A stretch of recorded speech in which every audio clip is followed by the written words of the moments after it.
أنعمت عليهم غير المغضوب عليهم ولا الضالين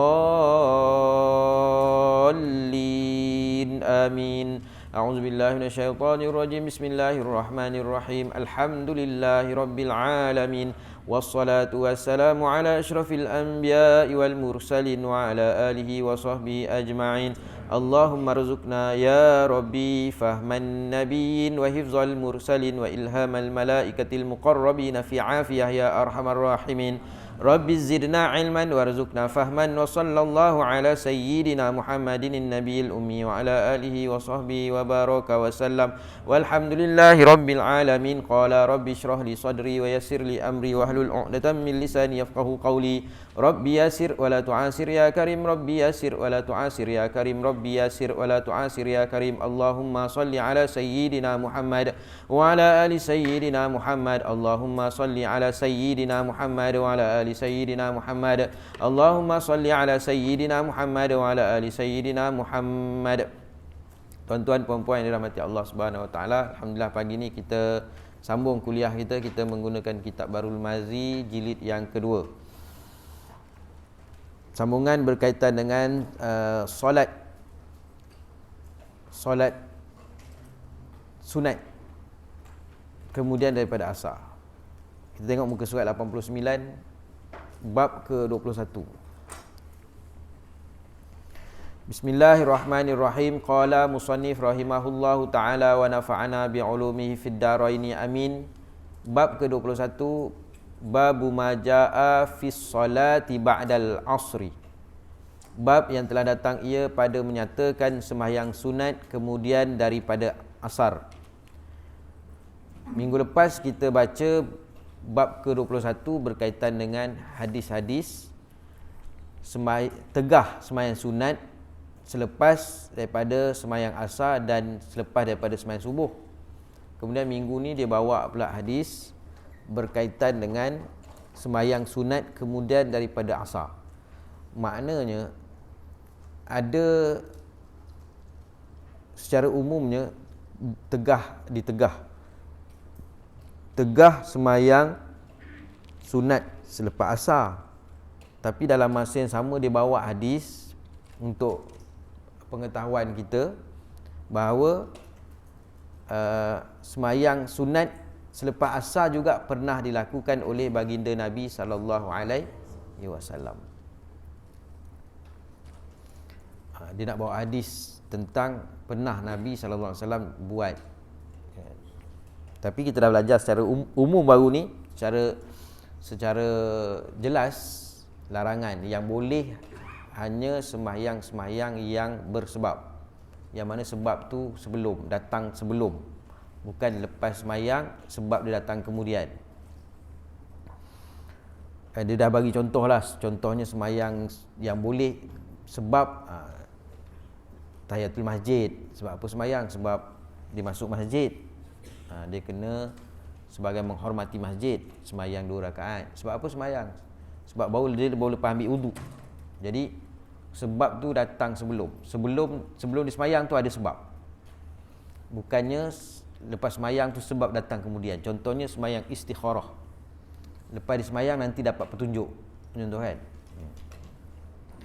Lepas sembahyang nanti dia akan Allah tunaikan hajat dia. Itu maknanya selepas. Itu tak boleh. Tapi hari ni kita nak tengok sembahyang sunat kemudian daripada asar. An Ibnu Abbas qala innama sallan nabi sallallahu alaihi wasallam raka'ataini ba'dal asri li'annahu atahu malun fashaghalahu 'anir raka'ataini ba'da zuhri fasalahuma ba'dal asri summa lam ya'ud lahuma. Hadis hasan. Daripada Ibnu Abbas katanya hanya sembahyang Nabi sallallahu alaihi wasallam 2 rakaat kemudian daripada asar. Kerana bahawasanya mendatang akan dia oleh harta, maka membimbang akan dia daripada 2 rakaat kemudian daripada zuhur. Maka sembahyang ia akan keduanya kemudian daripada asar. Kemudian tiada diulangnya bagi keduanya. Hadis hasan. Daripada Ibnu Abbas katanya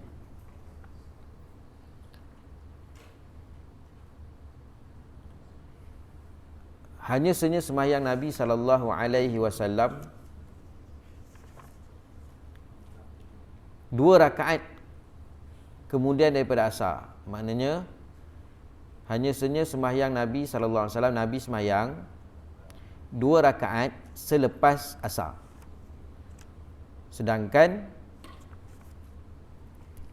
dalam hadis yang sama, Ibnu Abbas mengeluarkan hadis tentang Nabi melarang sembahyang selepas asar. Jadi hari ini ada pula Nabi SAW sembahyang 2 rakaat, iaitu sembahyang sunat lah tu, selepas asar. Padahal tak boleh, tapi dalam hadis ni Nabi sembahyang lepas asar.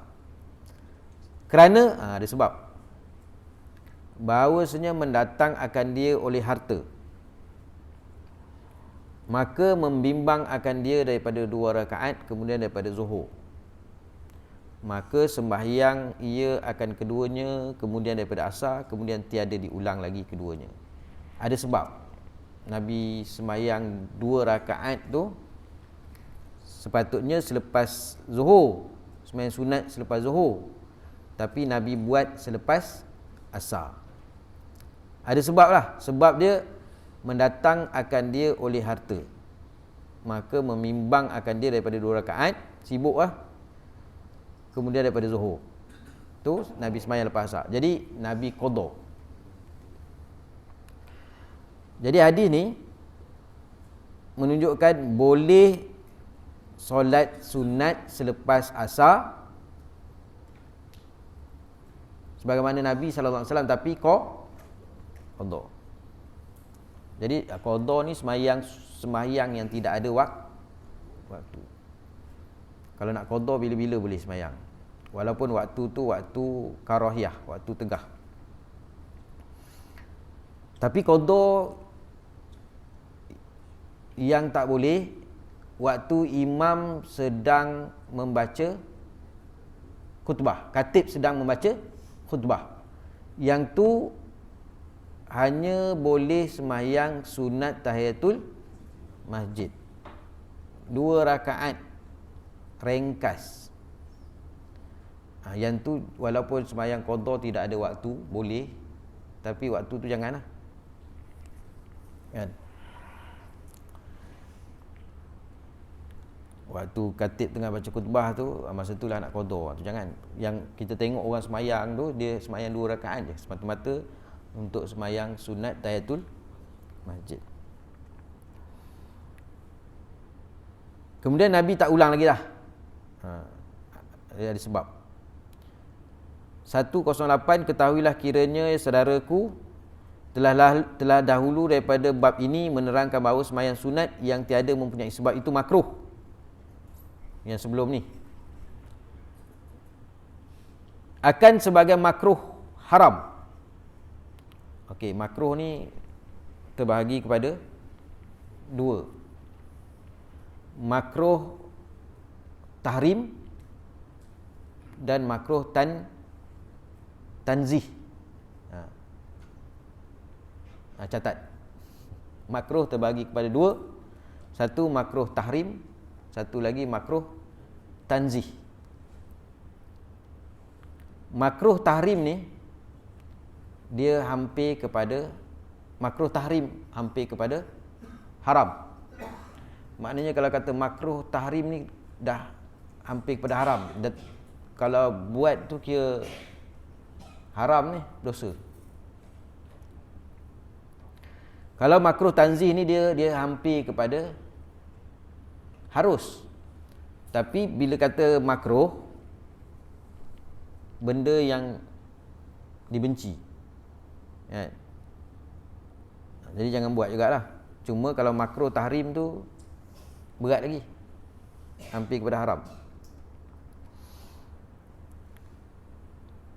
Bahawa sembahyang sunat yang tiada mempunyai sebab itu makruh akan sebagai makruh haram dan tiada sah sembahyangnya. Tak sah. Kemudian daripada sembahyang asar dan sebagaimana daripada segala waktu tahrim, melainkan qada. melainkan qada semayang yang luput dan semayang sunat yang mempunyai sebab. Ini yang lepas lah, dia dah terangkan kan, semayang sunat tahiyatul masjid, sujud tilawah, syukur, semayang hari raya, gerhana, semayang mayat, semayang qada yang luput.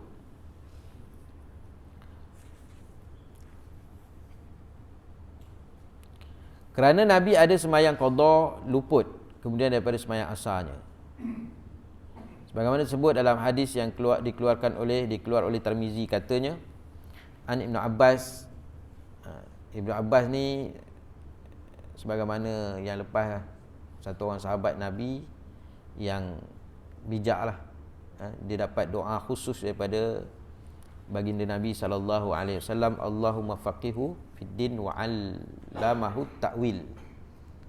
Sebab tu dalam hadis yang lepas, Sayyidina Umar sangat sayang kepada Ibnu Abbas, kerana walaupun dia budak lagi, muda, tapi bila Khalifah Sayyidina Umar duduk, pasti dia akan dudukkan Ibnu Abbas kat sebelah dia. Kerana jika ada sebarang masalah, direct tanya kepada Ibnu Abbas, orang cerdik kan. Sebab dia dapat doa daripada Nabi SAW, faqih dalam bab agama, kemudian ahli tafsir. Kita ni tak dapat doa daripada Nabi, tapi kalau kita nak dapat doa yang mana doa tu masih terpakai sampai hari ni, iaitu kita berebut duduk di saf yang awal tu, Nabi doakan, Allahumma ighfir li safil awal, ya Allah ampunkanlah dosa orang yang berada di saf awal. Yang pertama ni Nabi doakan sebanyak 3 kali. Doa ni sampai hari ni masih terpakai lagi. Jadi siapa nak dapat doa keampunan daripada baginda Nabi SAW, maka berebut untuk solat di saf yang awal. Nabi doa sebanyak 3 kali. Sebab tu Nabi kata, kalau umat aku tahu kelebihan berada di saf yang awal ni, nescaya mereka akan berebut-rebut nak duduk di saf yang pertama. Dia termasuk juga kebaikan, fastabiqul khairat, berebut untuk melakukan kebaikan. Jadi perkara baik ni, kalau kita peluang tu dapat kat kita tapi kita bagi dekat orang, hukum dia makruh. Tapi makruh tu bukanlah makruh tahrim, makruh tanzih lah, makruh. Makruh ni perkara yang dibenci. Bermakna kalau tempat tu kosong, di saf yang pertama tu kosong, jadi kita serahkan tempat tu kepada orang lain, makruh. Sepatutnya jangan di offer kepada orang lain, kita yang rebut, kita sendiri pergi, jangan di offer. Ibarat macam apa orang kata, ini peluang baik ni kan? Jangan di offer. Offer kan kecoh berebut. Macam berlaku lelong tanah dekat taman kita ni dulu, taman Rembau Utama ni dulu, belakang-belakang ni, satu lot 13,000 tu kan. Mana ada kecoh? Kalau kecoh nanti berebut orang dekat mahkamah tu ambil lelong tu kan, 13,000. Ini peluang kan. Jadi tak ada kecoh-kecoh. Bab dunia pandai pula tak kecoh kan. Jadi bab akhirat ni kita beri, tak apa. Hajilah sana, kan. Makruh. Jadi lain kali jangan macam tu kan, kita berebut je. Melainkan kalau dah tak ada tempat tu, jangan tolak orang tu pula. Kalau kita dah tengok, alamak dah ada orang, larilah ke belakang. Itu doa khusus baginda Nabi SAW kepada orang yang sembahyang di saf yang pertama. Nabi doakan sebanyak 3 kali. An Ibnu Abbas qala innama sallan Nabi sallallahu alaihi wasallam raka'ataini ba'dal asri li'annahu atahul mal fashaghalahu 'anil raka'ataini ba'da zuhri fasallahuma ba'dal asri summa lam ya'ud lahuma. Diriwayatkan daripada Ibnu Abbas, katanya dan hanya senya telah sembahyang Nabi SAW akan 2 rakaat kemudian daripada sembahyang asar, kerana bahawasanya datang akan dia oleh harta.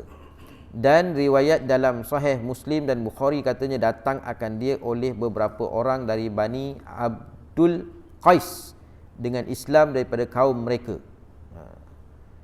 Jadi satu kaum daripada Bani Abdul Qais datang kepada Nabi SAW tentang nak mengetahui tentang Islam, nak masuk Islam.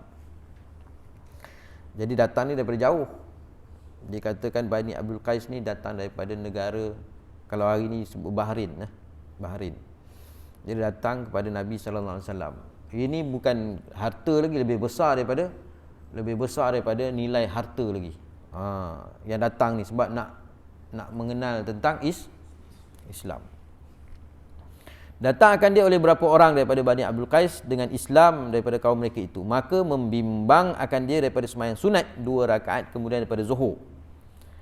Maka sembahyanglah ia akan keduanya qada, kemudian daripada sembahyang asar.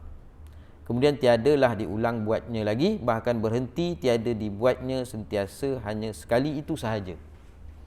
Jadi kadang-kadang Nabi SAW melakukan buat sesuatu benda tu sekali je, dia menjadi panduan untuk kita bahawa sembahyang qada ni boleh selepas walaupun waktu dilarang.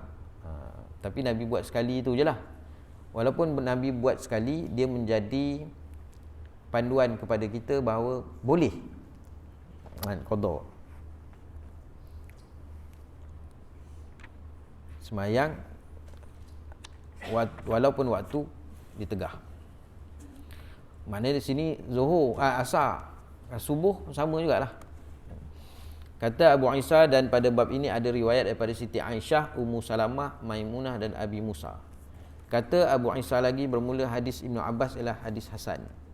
Dan sungguhnya telah diriwayat oleh ketiadaan seorang daripada sahabat Nabi SAW bahawasanya sembahyang ia kemudian daripada asar 2 rakaat, dan amalnya ini menyalahi barang yang diriwayatkan dia bahawasanya menegah ia daripada sembahyang kemudian daripada asar hingga lenyap matahari. Menyalahi barang yang diriwayatkan sebelum ni. Sebelum ni kata tak boleh. Kita baca hadis yang ke-20 tu tegah. Tetapi yang hadis ni pula bukan suruh kan, tetapi nak menunjukkan bahawa sekiranya ada sesuatu sebab, jadi boleh. Itu pun qada. Dan kata Abu Isa, dan bermula hadis Ibn Abbas di atas itu lebih asah daripada segala hadis. Kira-kiranya katanya tiada diulang Nabi membuatnya, dan sungguhnya diriwayatkan daripada Zaid bin Sabit seumpama hadis Ibn Abbas. Ada juga daripada riwayat Zaid bin Sabit. Dan sesungguhnya diriwayatkan daripada Siti Aisyah pada bab ini beberapa riwayat telah diriwayatkan daripadanya menunjukkan sentiasa Nabi buat bahawasanya Nabi tiada masuk atasnya kemudian daripada asar melainkan sembahyang ia 2 rakaat. Bahawasanya Nabi tidak masuk atasnya kemudian daripada asar melainkan sembahyang ia 2 rakaat. Dan diriwayatkan daripada Ibnu Salamah daripada Nabi SAW bahawasanya menegah ia daripada sembahyang kemudian daripada asar hingga lenyap matahari, dan kemudian daripada subuh hingga terbit matahari, melainkan barang yang dikecualikan daripada demikian itu seumpama sembahyang di Mekah hingga lenyap matahari, dan kemudian daripada subuh hingga terbit matahari, kemudian daripada tawaf. Maka sungguhnya diriwayatkan daripada Nabi akan rukhsah pada yang demikian. Dia menjelaskan adalah part-part tertentu, contoh di Mekah atau lepas tawaf tu semua ada sebab. Dan maka sesungguhnya diriwayatkan daripada Nabi akan rukhsah pada yang demikian. Ada keringanan. Jadi tak semuanya tak boleh. Kalau semata-mata nak ni tak boleh lah. Dan sungguhnya telah berkata dengannya satu kaum daripada ahli ilmi daripada sahabat-sahabat Nabi SAW dan mereka yang kemudian daripada mereka itu, dan dengan dialah berkata Syafi'i, Ahmad dan Ishaq. Dan sungguhnya telah menegah oleh satu kaum daripada ahli ilmi daripada sahabat Nabi SAW dan mereka yang kemudian daripada mereka itu akan sembahyang di Mekah kemudian daripada asar dan kemudian daripada subuh. Dan dengan dialah berkata Sufyan Ats-Tsauri, Malik bin Anas dan setengah daripada ahli Kufah. setengah daripada ulama kan, dia kira ambil umum hadis, tegah tu kira apa saja sembahyang pun ditegah kan. Tapi tak apalah, sekurang-kurang kita mazhab Syafi'i ada yang bersebab kan, yang tak bersebab ditegah, yang bersebab tak apa. Sebab kita ni mazhab Syafi'i, ikut Imam Syafi'i punya pandangan, dan kita pun telah diingatkan oleh khatib dalam khutbah kan, supaya pertama sekali kalau dalam bab tauhid, berpeganglah kepada manhaj ahli sunnah wal jamaah, iaitu aliran ataupun metod Abu Hasan al-Ash'ari dan Abu Mansur al-Maturidi. Itu tauhid yang kita belajar tu lah, sifat 20 tu. Kita tak belajar tauhid yang tauhid rububiyah, tauhid uluhiyah, tauhid asma wa sifat tu. Kita kalau kita belajar tauhid, ustaz-ustaz yang datang mengajar pun dia mengajar tauhid sifat 20. Itu metod pengajian tauhid Abu Hasan al-Ash'ari dan Abu Mansur al-Maturidi. Tauhid kita punya ni yang dah ditetapkan oleh ahli majlis fatwa Negeri Sembilan. Kemudian kalau kita belajar fiqh tu, kita berpegang kepada mazhab Syafi'i. Jangan pula kita pandai-pandai nak kata saya tak pegang mana-mana mazhab ni kan. Kita berpegang kepada mazhab Syafi'i supaya kita ni selaras. Kalau kata hukum bersentuh suami isteri dalam keadaan wuduk, kita bersentuh, Imam Syafi'i kata batal-batal lah. Jangan kita nak keliru kan, mentang-mentang kita ni banyak surf internet, rajin menghadap YouTube kan. Tak ada, tak batal. Dia melainkan kalau bersyahwat. Habis yang kita belajar selama ni, itu pendapat tu sebenarnya ramai ulama, kita pula pandai. Kita pegang kepada mazhab Syafi'i. Subuh mazhab Syafi'i kata, aku lebih suka subuh ni kunut dibaca secara berterusan. Kan Imam Syafi'i katanya tu kan. Aku lebih suka, padahal dia tahu ni hadis-hadis, dia keluarkan semua hadis-hadis. Lepas tu dia dengan ijtihad dia, mujtahid mutlak dia ni, dia kata aku lebih menyukai subuh di kunut dibaca secara berterusan. Jangan pula kita tiba-tiba sebab selalu tengok ceramah YouTube, lepas tu orang angkat tangan subuh, masa doa kunut kita pun tak nak lah. Sebab itu aku dengar apa tu, sebab Imam Syafi'i dia punya ambil tu lemah, dia tak pandai dia lah kan.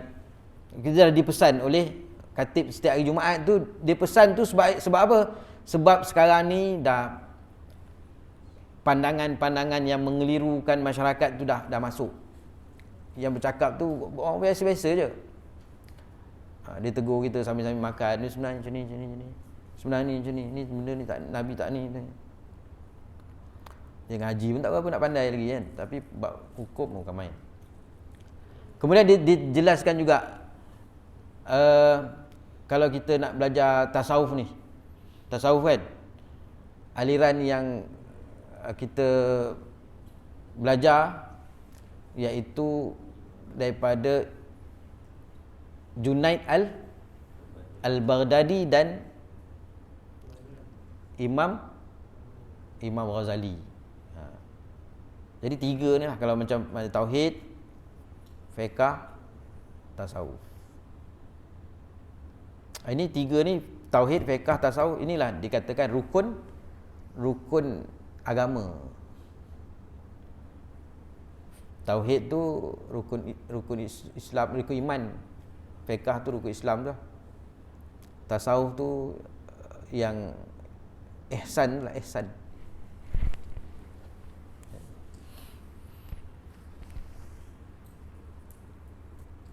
Jadi diingatkan tiap-tiap minggu tu supaya kita harmoni lah dalam keadaan kita selama ni subuh, ada doa kunut tu kan. Lepas tu kan imam baca Bismillahirrahmanirrahim, nyaring. Itu Imam Syafi'i. Walaupun kita duduk Mekah lama kan, sebulan duduk Mekah contoh kan, balik sini dah tak nak baca bismillah pula. Alhamdulillahirabbilalamin. Itu alhamdulillah. Dia baca slow. Kita langsung tak baca.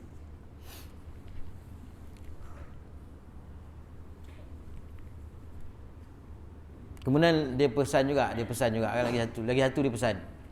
Tolong jangan main alat peranti tu dia pesan.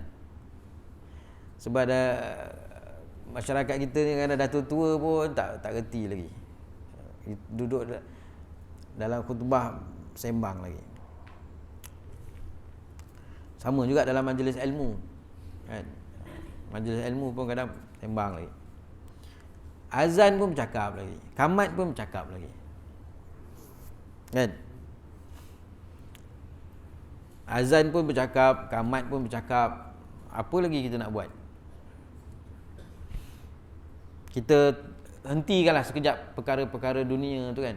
Sekejap, kita berhenti sekejap. Bila azan, berhenti sekejap borak. Bila kamat, berhenti sekejap borak. Kita fokus kepada menjawab azan.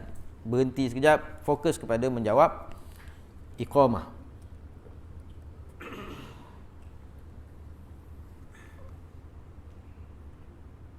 Dan ni 109, masalah sembahyang sunat mempunyai sebab dalam waktu karahah, makruh dan dalilnya. Kata Imam Nawawi, berapa faedah kita dapati daripada seumpama hadis dalam masalah 108.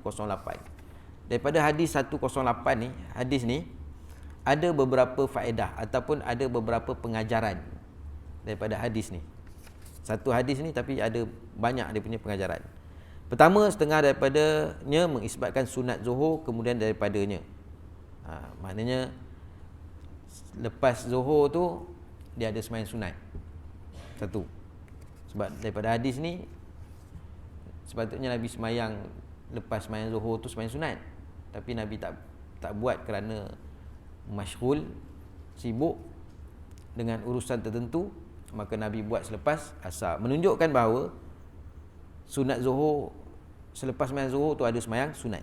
Yang kedua dan setengah daripadanya bahawa segala sunat ratibah ataupun rawatib apabila luput disunatkan qada, dan ialah kaul yang sahih di sisi kita.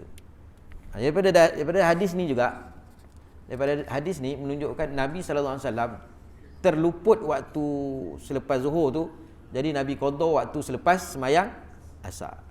Jadi menunjukkan bahawa sembahyang sunat yang luput rawatib tu disunatkan qada. Ini kaul sahih daripada sisi kita, mazhab Syafi'i. Dan setengah daripadanya bahawa sembahyang yang ada baginya sebab tiada makruh sembahyang dalam waktu tegah, dan hanya saja yang dimakruhkan ialah yang tiada mempunyai sebab. Daripada hadis ni tadi, an Ibn Abbas qala innama sallan nabi sallallahu alaihi wasallam raka'ataini ba'da al-'asri li'annahu atahu malun fashaghalahu 'ani rak'ati ba'da az-zuhri fasalahuma ba'da al-'asri summa lam yu'ad lahuma. Hanya saja Nabi semayang 2 rakaat selepas asar kerana bahawasanya mendatang akan dia oleh harta, membimbang akan dia daripada 2 rakaat kemudian daripada zuhur. Sepatutnya selepas zuhur, tapi Nabi semayang lepas asar, menunjukkan lepas zuhur tu ada semayang sunat. Kemudian pengajaran yang kedua daripada hadis ni, Nabi luput zuhur tu, sunat zuhur, Nabi qada, menunjukkan kalau kita terluput disunatkan qada selepas waktu tu. Kemudian yang ketiga, kalau ikut pula selepas asar ni tak boleh semayang berdasarkan daripada hadis yang sebelum ni, tapi Nabi buat juga. Sebab apa? Menunjukkan bahawa semayang yang ada baginya sebab. Sebab apa? Sebab qada tadi lah. Tiada makruh disemayangkan di waktu, walaupun waktu tu waktu karahah. Dan hanya senya yang dimakruhkan ialah tiada mempunyai sebab. Daripada hadis yang pendek tadi ada 3 pengajaran. Dan hadis dalam masalah 108 itu itulah tempat berpegang ashab kita pada masalah, dan tiada bagi kita lebih asah dalil daripadanya, dan dalilnya zahir. Maknanya kalau kata ni lah dalil dia lah. Kalau orang kata tak boleh semayang ni kan, lepas asar tak boleh semayang. Boleh kalau semayang ada sebab qada ke kan. Dia kata inilah dalil dia. Itulah tempat berpegang ashab kita pada masalah, dan tiada bagi kita lebih asah dalil daripadanya dan daripada zahir. 110 masalah bertentangan maslahat dengan kerja muhim, iaitu yang penting, manakah diperbuat dahulu? Maslahat bertentangan, berlawanan antara ni perkara kebaikan, tapi ni perkara penting, mana satu nak buat? Ya saudaraku, pada hadis ini dalam masalah 108 itu, bukankah Nabi mendahulukan perkara harta atau perkara kedatangan Bani Abdul Qais dan ditinggalkannya, yakni dikemudiankannya daripada sembahyang sunat Zuhur sehingga jatuh di qadanya kemudian daripada asar? Maka itulah misal bertentangan segala maslahat dengan perkara-perkara yang muhim. Perkara ni baik kan, tapi yang ni lebih penting, mana satu ni? Tu sebab tu dia ada kaedah dia, qawaidul fiqhiyah ni kan. Dalam bab contoh macam doktor ni nak menyelamatkan nyawa ni kan, operation, tapi ni penting, mana nak dulu ni? Nabi SAW bila datang Bani Abdul Qais ni datang nak offer nak masuk Islam ni, nak kenal tentang Islam. Lepas tu kita tangguh dulu lah kan, tunggulah dulu saya sebab nak uruskan ni, nak semayang apa semua. Dia pun tunggu kan dengan zikir yang panjang contohnya kan, menyebabkan orang yang ni kan, lama lah kita ni, rugi lah kan. Jadi ini kena tengok Nabi SAW sendiri pun dalam bab ni kita tengok bertentangan bila maslahat dengan kerja-kerja yang penting ni, mana nak buat dulu. Kata Imam Nawawi bahawasanya bila bertentangan dan berlawanan maslahat dengan perkara muhim, didahulukan mengerjakan dengan yang lebih muhimnya. Macam dalam bab mana lebih, yang ni dia punya apa orang kata, efek dia tak besar sangat. Kalau dia buat ni efek lagi besar, tapi dia jadi macam tu, mana satu ni? Maka tengoklah kaedah ni ya kan, ni baik, ni pun baik, tapi kalau segi dia punya kesan, ini lagi besar kesan dia, kerosakan tu lagi besar, yang ni tak besar sangat. Itu kaedah ulama lah kan.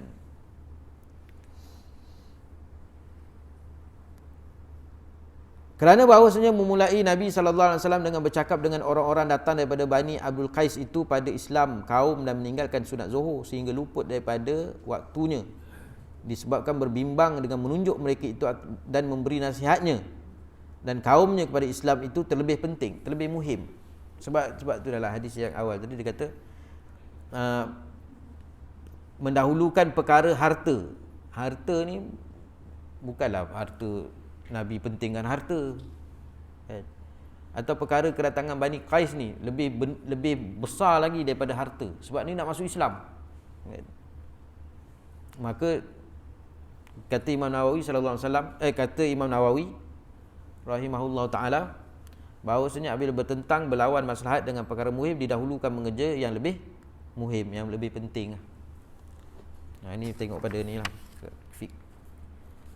qawaidul fiqhiyah ni, mana lebih aula. Okey, kita habis.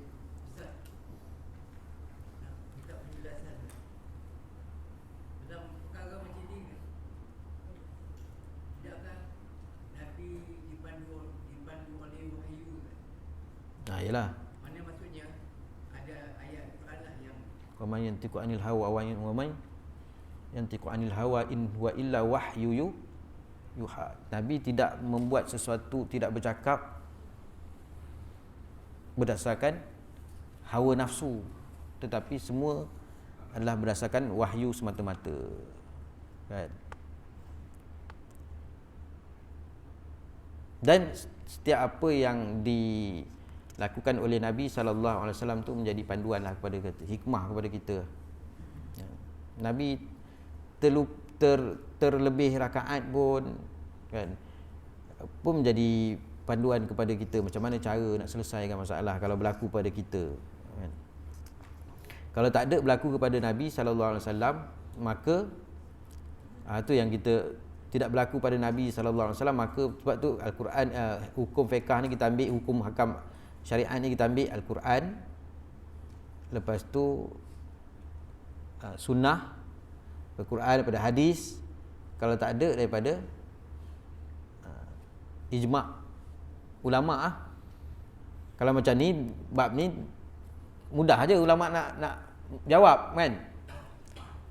Nak tanya, kalau tanya ulama' lah, saya tertinggal semayang sunat semayang subuh, saya nak buat lepas subuh tu, boleh ke tak boleh? Senang je dijawab. Kita nak jawab pun senang sebab dia dah ada panduan daripada Nabi SAW. Jadi bila tak ada, mana pula nak cari? Berdasarkan ijma' ulama' kan. Kalau tak ada secara jelas, maka dia ambil daripada qiyas. Itulah sumber hukum kita, Al-Quran, sunnah, ijma' dan qiyas. Qiyas ni ambil yang mana paling hampir sama kan, dalam bab mabuk contohnya, mabuk arak. Tapi yang ni dia bukan arak, dia mabuk juga. Mana dia apa yang terhampir lah, kias kan. Tapai tak apa, dia yang tak boleh arak. Contoh kan, tak boleh, dia sama dia benda tu, ataupun mudarat, benda mudarat. Dia ambil benda mudarat. Apa saja yang mudarat, dia kias kan. Macam tu. Habis bab ke-22, babu ma jaa fi salatil qablal maghrib. Bab yang telah datang ia pada menyatakan sembahyang dahulu daripada maghrib. Sembahyang maghrib tu yang fardu lah. Sembahyang sebelum maghrib itu sunat kan? Tapi dia bawa hadis tentang sembahyang sunat sebelum maghrib. Kalau dia tak bawa hadis pun, kita maghrib kita sembahyang sunat, kita pun tak tanya hadis, betul tak? Kita belajar fiqh ni, kitab-kitab yang biasa-biasa ni, dia tak bawa dalil pun, tak bawa hadis. Dia cuma kata sembahyang sunat rawatib, sebelum maghrib, selepas maghrib, apa semua. Kita tak bawa hadis pun, kita pun tak tanya hadis mana.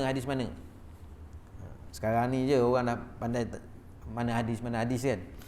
Jadi kitab ni dia bawa hadis sebagai pengetahuan kita, sebagai untuk menguatkan lagi kita punya amalan kita tu ada berdasarkan dalil dia. Jadi seronoklah sikit. Jadi sembahyang sebelum maghrib ni ada hadis dia, an Abdullah bin Mughaffal anin Nabi sallallahu alaihi wasallam qala baina kulli azanaini salatun liman syaa. Hasan sahih daripada Abdullah bin Mughaffal daripada Nabi sallallahu alaihi wasallam, sabdanya antara tiap-tiap dua bang itu sembahyang bagi mereka yang menghendakinya. Hasan sahih. Jadi daripada hadis ni, tiap-tiap antara dua bang, maknanya lepas azan ada qamat kan, lepas azan ada qamat. Tiap-tiap lepas azan tu, sementara nak qamat tu, dia ada sembahyang. Lepas azan, lepas tu ada semayang. Siapa yang menghendakinya. Jadi menunjukkan umum. Lepas azan ada semayang. Semayang sunat lah maksud dia. Maknanya lepas subuh orang azan tak? Orang azan lepas subuh, lepas azan semayang 2 rakaat. Lepas maghrib ada azan. Lepas azan semayang. Isyak azan. Sebelum qamat tu semayang. Jadi 5 waktu tu ni secara umum. Semayang 5 waktu yang kita semayang tu, ada azan, ada qamat, ada azan, ada qamat.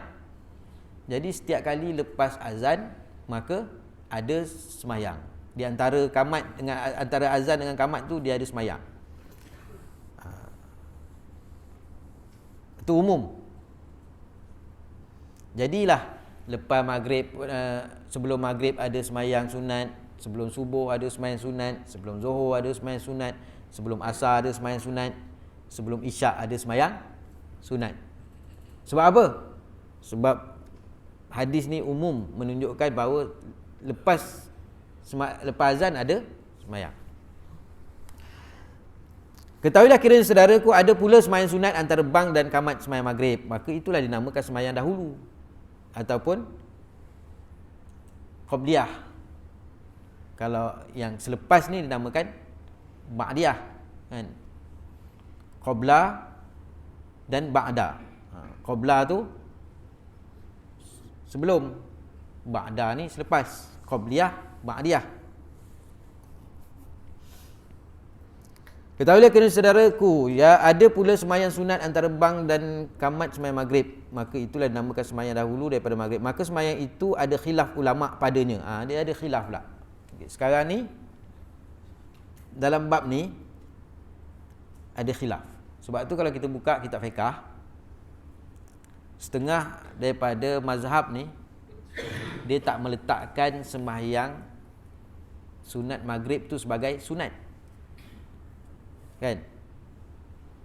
Macam mazhab Syafi'i, dia letakkan sembahyang sebelum maghrib tu sunat, tetapi dia tidak meletakkan kelompok sunat yang bawa sampai ke muakkad. Dia sembahyang sunat macam kita mazhab Syafi'i, sembahyang sunat sebelum maghrib tu Imam Syafi'i kata sunat, tetapi tidaklah sampai sunat muakkad. Sunat muakkad ni mana sunat yang sangat-sangat dituntut, yang sangat-sangat Nabi tekankan, macam sembahyang sunat sebelum subuh tu. Nabi tekankan sebab itu satu kerugian yang besar. Orang yang tak sembahyang sunat sebelum subuh tu. Kerana dia punya mahal dia, pahala dia tu masya-Allah. Kan? Nilai dia lebih besar, lebih mahal daripada dunia dan seisi dunia. Tu jadi Nabi tekan sangat sehingga kan kalau tertinggal tu nanti qada. Jadi Imam Syafi'i meletakkan muakkad. Yang maghrib tu sunat tapi tak muakkad. Ada di kalangan ulama lain, di antara pandangan mazhab yang lain macam Hanafi, Maliki, kan, dia tak meletakkan sunat sebab dia ambil hadis lain tentang maghrib ni waktu dia singkat. Jadi dia kata kalau orang sibuk nanti nak sembahyang sunat maghrib tu sebelum maghrib menyebabkan masa maghrib tu habis, dia kata kan. Jadi masing-masing ada alasan. Sebab tu dia kata sini khilaf. Tetapi ada pula ulama yang ambil secara umum. Dia kata setiap lepas azan, antara azan qamat ada satu sembahyang sunat. Itu umum. Itu sebab tu dia kata maka sembahyang ini ada khilaf ulama padanya. Dia khilaf ni pula bukan khilaf semata-mata nak bertengkar kata tak ada, bukan. Masing-masing ambil hujah, dia mengeluarkan hukum berdasarkan dalil, keluar hukum berdasarkan dalil.